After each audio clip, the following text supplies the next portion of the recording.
So, today, walking exercise kami ni Kano. Dumaan kami sa bread and butter na tinapayan.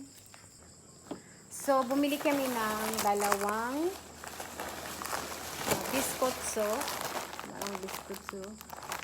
Yung price is 117 pesos.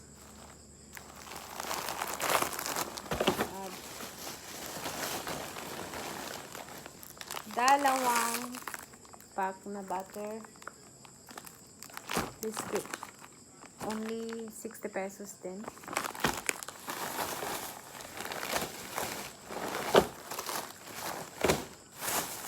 Bread and butter. And bumili din siya ng brownies. 20 pesos ang isang pack. 1, 2, 3, 4, 5, 6 pack.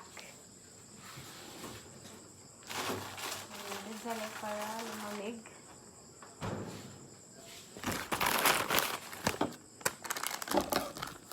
And yung coffee mate